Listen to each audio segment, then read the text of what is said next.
ఆర్థిక శాఖ మంత్రి నిర్మలా సీతారామన్ కేంద్ర బడ్జెట్ను ప్రవేశపెట్టారు. బడ్జెట్ సందర్భంగా ఏ వస్తువుల ధరలు తగ్గుతాయి, అలాగే ఏ వస్తువుల ధరలు పెరుగుతాయి అనే దానిపై ప్రస్తుతం చర్చ అయితే కొనసాగుతుంది.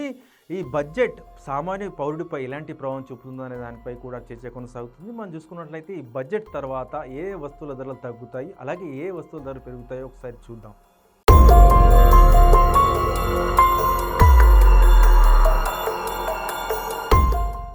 విదేశీ పర్యాటక ప్యాకేజీలు, క్రీడా పరికరాలు, విదేశీ విద్యా ఖర్చులు, మైక్రో ఓవెన్లు, ఈవీ బ్యాటరీలు, సోలార్ ప్యానెళ్లు, డయాబెటిక్, క్యాన్సర్ వైద్యం, స్మార్ట్ ఫోన్లు, డ్యూటీ ఫ్రీ వ్యక్తిగత దిగుమతులు, క్లిష్టమైన ఖనిజాలు, వైద్య పరికరాలు, విమానాల విడిభాగాలు, అణువిద్యుత్ ప్రాజెక్టులకు వాడే పరికరాలు, తోలు, పాదరక్షల ధరలు తగ్గనున్నాయి.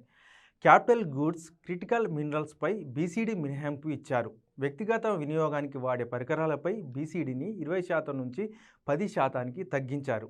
అలాగే లగ్జరీ గడియారాలు, దిగుమతి చేసుకున్న మద్యం, దిగుమతి చేసుకున్న లగ్జరీ వస్తువులు, సిగరెట్లు, పొగాకు ఉత్పత్తులు, ఎరువులు, ఏటీఎంలు, వెండింగ్ మిషన్లు, అల్లిన బట్టలు, రసాయనాలు, కాఫీ రోస్టింగ్, బ్రూవింగ్, వెండింగ్ యంత్రాలు, ఫ్యూచర్స్ ఆప్షన్స్ ట్రేడింగ్, చిత్రీకరణకు వాడే పరికరాలు, కెమెరాలపై ధరలు పెరగనున్నాయి.